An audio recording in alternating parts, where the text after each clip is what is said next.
আমি কৰ্মচাৰীসকলৰ যি কাম কৰাৰ মানসিকতা বা তেওঁলোকে দায়িত্ব পালন কৰিবলৈ যাওঁতে যিখিনি মানসিক সন্তুষ্টিৰ প্ৰয়োজন হয় সেইখিনি নিৰন্তৰভাৱে প্ৰদান কৰিবলৈ আমাৰ চৰকাৰখনে দেশত নথকা বা কৰ্মচাৰীসকলৰ বাবে অচিনাকি কেইবাটাও আঁচনি ৰূপায়ণ কৰিছে।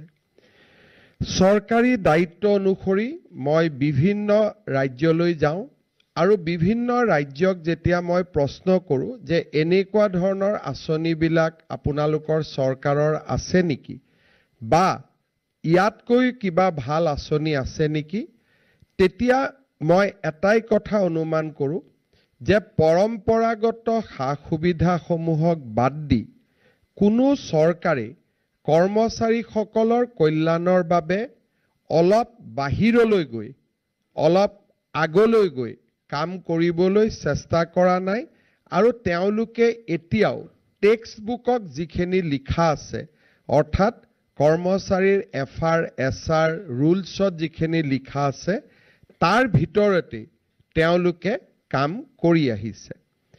আনকি ভাৰতবৰ্ষত এতিয়া মাত্ৰ 6খন ৰাজ্য আছে যি 6খন ৰাজ্যই কৰ্মচাৰীসকলক দিয়ে কেন্দ্ৰীয় চৰকাৰৰ দৰে পৰিশোধ কৰি আহিছে আৰু 6খন ৰাজ্যক বাদ দি সকলোবিলাক ৰাজ্যই কেন্দ্ৰীয় চৰকাৰৰ লগত দিয়ে পৰিশোধ কৰাৰ ক্ষেত্ৰত 10ৰ পৰা 40%লৈকে ৰাজ্য আৰু কেন্দ্ৰৰ মাজত পাৰ্থক্য আছে।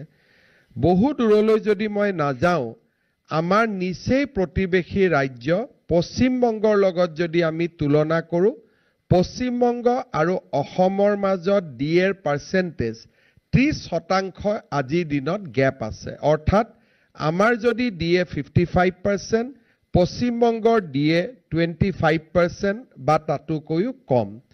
কিন্তু যদি ৰাজ্যৰ জিডিপি ৱাইজ আমি তুলনা কৰোঁ ৰাজহ যদি আমি তুলনা কৰোঁ তেতিয়াহ'লে পশ্চিমবংগৰ যদি জিডিপিৰ ক্ষেত্ৰত স্থান 7 বা 8ত হয় আমাৰ স্থান 17 নম্বৰত।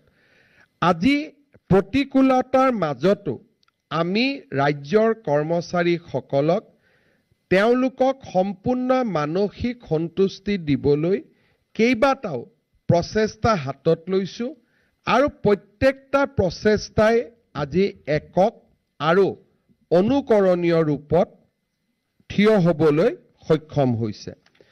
আমি যদি প্ৰথমৰ পৰাই চাব যাওঁ প্ৰথম নিযুক্তি আজি চৰকাৰৰ নিযুক্তিত আমি সকলো ধৰণৰ দুৰ্নীতি নিৰ্মূল কৰিবলৈ সক্ষম হৈছোঁ। আজি অসমে ভাৰতৰ ভিতৰত এখন ৰাজ্য য'ত এতিয়া একেবাৰে সাধাৰণ মানুহ এজনকো যদি কোনোবাই প্ৰশ্ন কৰে যে চৰকাৰী চাকৰিত টকা পইচাৰ লেনদেন হয় নেকি, কোনো প্ৰকাৰে কোনেও বিশ্বাস কৰিবলৈ সাজু নহয়। কাৰণ প্ৰতিজন ল'ৰা ছোৱালীয়ে দেখা পায় যে মোৰ গাঁৱত কষ্ট কৰি পঢ়া ল'ৰাজনে আজি চৰকাৰী চাকৰি লাভ কৰিবলৈ সক্ষম হৈছে। নিযুক্তিৰ ক্ষেত্ৰত নিকা আৰু স্বচ্ছতা শিক্ষকৰ নিযুক্তিৰে আৰম্ভ হৈছিল, আৰক্ষীৰ নিযুক্তিৰে সেই যাত্ৰা অতিক্ৰম কৰি আজি আমি লোকসেৱা আয়োগৰ পৰা আৰম্ভ কৰি প্ৰত্যেকটো চৰকাৰী বিভাগতে আমি স্বচ্ছতা আনিবলৈ সক্ষম হৈছোঁ। এইবাৰৰ এডিআৰই পৰীক্ষাত আমি পুৰণা অসম ৰাজ্যিক বিদ্যুৎ পৰিষদকো স্বচ্ছতাৰ মাজলৈ সোমোৱাই লৈছোঁ। আনকি ৰাজ্য চৰকাৰৰ কৰ্মচাৰীয়ে নহয় এইবাৰৰ পৰা এপিডিচিএল বা আন আনুষংগিক কৰ্পৰেশ্যনসমূহতো আমাৰ যুৱক যুৱতীয়ে সম্পূৰ্ণ স্বচ্ছতা দেখা পাব। আজি আমি যেতিয়া আপোন ঘৰ আঁচনি আৰম্ভ কৰিছিলোঁ ৰাজ্যৰ কৰ্মচাৰীসকলে তাক যিভাৱে গ্ৰহণ নকৰক কিয় মই এই আঁচনিৰ কাৰ্যকুশলতা তেতিয়া আন্দাজ কৰোঁ যেতিয়া কিবা কাৰণত আঁচনিটো বন্ধ হৈ যায়। যেতিয়া আঁচনিটো চলি থাকে কোনেও এটা কথা নকয়, কিন্তু কেতিয়াবা কেতিয়াবা যেতিয়া বিত্ত বিভাগ বা ষ্টেট বেংকৰ MOU খন বন্ধ হৈ যোৱাৰ কাৰণে আঁচনিখন সাময়িকভাৱে স্থগিত হয়, মোৰ মোবাইলত সদায় প্ৰতিদিনে 100ৰ পৰা 200 ফোন আহা বা মেছেজ আহা আৰম্ভ কৰে, ছাৰ আপোন ঘৰ আঁচনিখন কেতিয়া খুলি দিব। তেতিয়া মই মনতে ভাবো যে আঁচনিখন চলি থাকোতেতো কোনেও এবাৰ নকয় খুব ভাল আঁচনি এখন চলি আছে বুলি। তাৰ মানে আমাৰ আঁচনিখন কিমান ফলপ্ৰসূ তাক চাবৰ কাৰণে এটা দুটামান আঁচনিবিলাক বন্ধ কৰি দিলে লগে লগে গম পোৱা যায় যে আঁচনিখন কিমান ফলপ্ৰসূ। আপোন ঘৰ আমি যদিও বন্ধ কৰি দিয়া নাছিলো, বিভিন্ন কাৰণত ষ্টেট বেংকৰ লগত যেতিয়াই আমাৰ কিবা যোগাযোগ বা আন ধৰণৰ ৰিনিউৱেলৰ কথা আহে, তেতিয়াই আপোন ঘৰ আঁচনিৰ প্ৰয়োজনীয়তা আৰু ইয়াৰ মহত্ব সম্পৰ্কে প্ৰকাশ পায়। 40,000তকৈ ৰাজ্যৰ চৰকাৰী কৰ্মচাৰীয়ে 15 লাখ টকালৈকে আপোন ঘৰৰ লোন লৈছে আৰু আজি ৰাজ্যৰ কৰ্মচাৰীসকলে সেই লোন 30 লাখ টকালৈকে বঢ়াই দিবলৈ আমাক জনোৱা আবেদনো আমি গ্ৰহণ কৰিছো। আপোন ঘৰৰ দৰে আঁচনি ভাৰতৰ কোনো ৰাজ্যতে নাই। দ্বিতীয়তে, আপোন বাহনৰ দৰে আঁচনিও বিশেষকৈ নতুন চৰকাৰী কৰ্মচাৰীসকলৰ বাবে আমি আৰম্ভ কৰা আপোন বাহন আঁচনিও ভাৰতবৰ্ষত আজি ক'তো পাবলৈ নাই। আমাৰ চৰকাৰৰ আন এখন আঁচনি, তেতিয়া মই প্ৰমাণ পাইছিলো যে এই আঁচনিখনৰ গুৰুত্ব কিমান। সৰ্বশিক্ষা অভিযানৰ কন্ট্ৰেকচুৱেল টিচাৰসকলক আমি নিয়মীয়াকৰণৰ এটা প্ৰচেষ্টা চলাইছিলো। নিয়মীয়াকৰণ কৰিলে তেওঁলোকৰ দৰমহা 8,000 টকা কমি আহে, কাৰণ আমি ৰেট্ৰস্পেক্টিভ নিয়মীয়াকৰণ কৰিব নোৱাৰো, আমি প্ৰস্পেক্টিভ নিয়মীয়াকৰণ কৰিব পাৰো।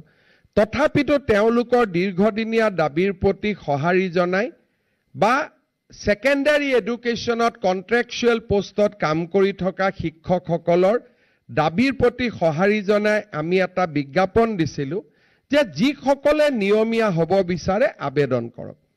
যেতিয়া হাজাৰ হাজাৰ শিক্ষকে নিয়মীয়াকৰণৰ বাবে আবেদন জনালে, মই শিক্ষা বিভাগক সুধিছিলো যে 8,000 9,000 টকা ক্ষতি কৰি মানুহে কিয় চৰকাৰত আহিব খুজিছে, কাৰণ সৰ্বশিক্ষাটোত আমি একেই দৰমহা দি আছিলো। এখন আঁচনিৰ কথা সকলোৱে একেমুখে কৈছিলে যে আমাৰ জীৱনৰ নিৰাপত্তা, চৰকাৰী চাকৰি দৰমহাৰ নিৰাপত্তা নহয়, যে মৃত্যুৰ পিছতো মোৰ পৰিয়ালে 100% দৰমহা পাই থাকিব, ই জীৱন বীমাতকৈ ডাঙৰ নিৰাপত্তা। আৰু এই নিৰাপত্তাৰ কাৰণে আজি আমি মাহত 8,000 টকা ক্ষতি কৰিও চৰকাৰত যোগদান কৰিছো। এই আঁচনিখনো যেতিয়া আৰম্ভ হৈছিলে, আমাৰ বিভিন্ন সংগঠন বা দল বা বিভাগৰ বিষয়া কোনেও ইয়াক দাবী কৰা নাছিলে। আমি সময়ৰ তাগিদাৰ লগত লক্ষ্য ৰাখি এই কামফেৰা আৰম্ভ কৰিছিলো আৰু আজি সচিবালয়ত কম্পেশ্যনেট এপইণ্টমেণ্ট বিচাৰি বিধৱা মহিলাৰ আগমন একেবাৰে নোহোৱা হৈছে আৰু সকলোৱে আজি ইয়াক এখন কল্যাণকামী আঁচনি বুলি স্বীকাৰ কৰিছে।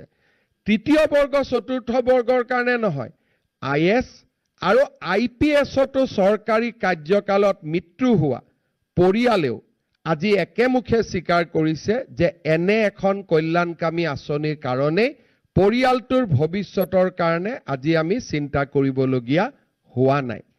ইয়াৰ লগত আমাৰ চৰকাৰে কেইবাটাও মুখ্যমন্ত্ৰী লোকসেৱা আৰোগ্য যোজনা, চৰকাৰী কৰ্মচাৰীসকলৰ দাবী আছিলে যে কেছলেছ ট্ৰিটমেণ্ট হ'ব লাগে। আজি আমি মেদান্ত হস্পিটাল, গুৱাহাটী চিকিৎসা মহাবিদ্যালয় আমি নেট বঢ়াই লৈ গৈ আছো। এই বছৰৰ ভিতৰতে মুখ্যমন্ত্ৰী লোকসেৱা আৰোগ্য যোজনাই কেছলেছ এটা যি ৰূপ পাব লাগে সেই ৰূপলৈ আজি গতি কৰি আছে আৰু চৰকাৰী কৰ্মচাৰীসকল তাত বিশেষভাৱে সহায় হ'ব। কন্ট্ৰেকচুৱেল কৰ্মচাৰীৰ কথা কোনেও চিন্তা নকৰিছিল। আমি ৰাজ্য চৰকাৰে সিদ্ধান্ত লৈছো যে কন্ট্ৰেকচুৱেল টিচাৰেও ফ্ৰী মেডিকেল ৰিইম্বাৰ্সমেণ্ট পাব। তেওঁলোকেও আজি আমাৰ চৰকাৰৰ আন সাধাৰণ কৰ্মচাৰীৰ দৰে মুখ্যমন্ত্ৰী লোকসেৱা আৰোগ্য যোজনাৰ যোগেদি সুবিধা লাভ কৰিব।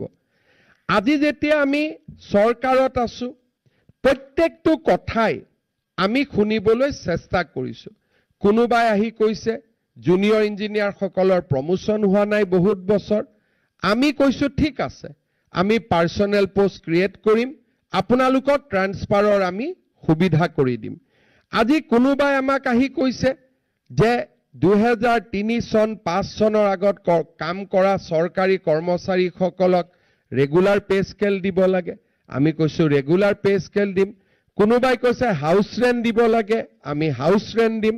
বেটেলিয়নত কাম কৰা পুলিচসকলক পৰিয়ালৰ লগত থাকিবৰ বাবে অতিৰিক্ত MIL দিব লাগে। আজি আমি তাকো অনুমোদন কৰিছো।